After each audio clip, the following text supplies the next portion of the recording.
forma y nos la entrega. Bien, nosotros ahora vamos a entrar en Hegel. Yo les había dicho que Kant era difícil. Bueno, Hegel es más difícil. Es mucho más difícil. Hablar de la importancia de la filosofía hegeliana es como medio ocioso. Hay una frase que dice: cada época se define a sí misma según la interpretación que da de Hegel, nada menos.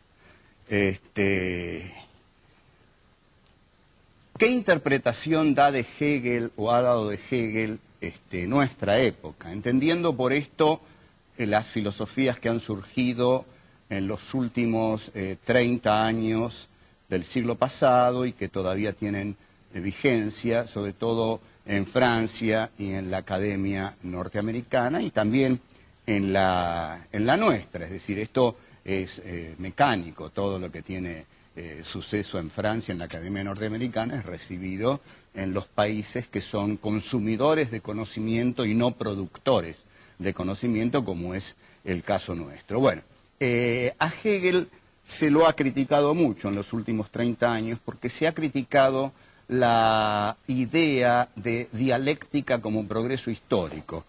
Lo que Hegel viene a postular es que la historia es un desarrollo permanente y que ese desarrollo es un desarrollo dialéctico que se da por medio de afirmaciones, negaciones y superación de las negaciones, otra vez la negación que niega lo establecido y la conciliación del tercer momento dialéctico que contiene a los antagónicos, y así la historia va avanzando a través de la negación que las nuevas formas históricas ejercen sobre las antiguas. Esto entrega un sentido lineal de la historia. En efecto, en Hegel hay una continuidad, una linealidad de la historia, y cada una de las formas dialécticas que se constituye es una totalidad. Entonces, el concepto de totalidad es el que más va a ser cuestionado en Hegel por estos pensamientos que están muy cercanos a la caída del muro de Berlín, a la crisis de la Unión Soviética y a la crisis del pensamiento marxista. Cuando se critica a Hegel se está criticando a Marx en estos casos. La crítica a la categoría de totalidad es el aspecto fundamental que incorpora el postestructuralismo y el posmodernismo.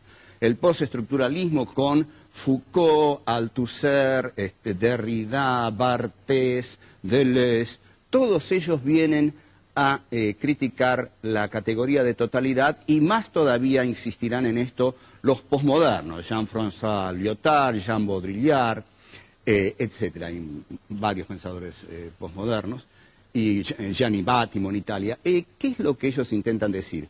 Que no hay totalidades en la historia, que la historia es una sucesión de fragmentos, de miríadas de acontecimientos, que la historia es un caleidoscopismo, que no existe la categoría de totalidad, que la historia nunca totaliza, porque la historia es una fragmentación constante de infinitos hechos que nunca cierran en una idea de totalidad.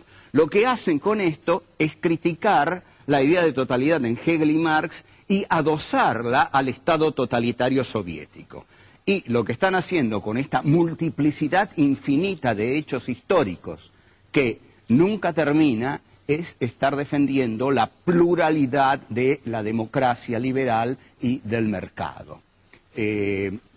Esto debiera quedar bastante claro. Es decir, Hegel y Marx son la totalidad que la dialéctica va cerrando en cada uno de los avances de la historia, el pensamiento totalizador, y los las filosofías tanto las postestructuralistas como las posmodernas, incurren en la exaltación de lo fragmentario. ¿Por qué lo fragmentario? Porque efectivamente, en un punto, y yo concuerdo bastante con esto, pero no con el sentido político que le dan, pero convengamos que ya es difícil admitir o sentir o vivenciar, como quieran, que la historia tiene un sentido lineal, que la historia progresa. Si algo tiene nuestra experiencia generacional es que la historia en efecto, y esto de filósofos como Walter Benjamin lo dijeron, es una historia como catástrofe, que la historia acumula ruinas sobre ruinas y que lejos de progresar en un sentido lineal, lo que hace es ir a los tumbos en un tiempo que no es lineal y en una serie de hechos fragmentarios que colisionan los unos con los otros, impidiendo un conocimiento totalizador. Ahora, lo que se ha logrado con esto, este pensamiento, ha surgido como un pensamiento que viene a validar la experiencia neoliberal de la pluralidad que, dicen los neoliberales, el mercado expresa y que la democracia expresa. A esta altura de la historia, eso tampoco ocurre. Nosotros estamos hartos, digamos, de la democracia neoliberal, del mercado y de todas las bondades que prometió esa filosofía y que han colapsado en el siglo XXI y que el atentado a las Torres Gemelas liquida al posmodernismo porque vuelve a instaurar una historia universal que solo puede ser entendida a partir de categorías como la de totalidad hegeliana.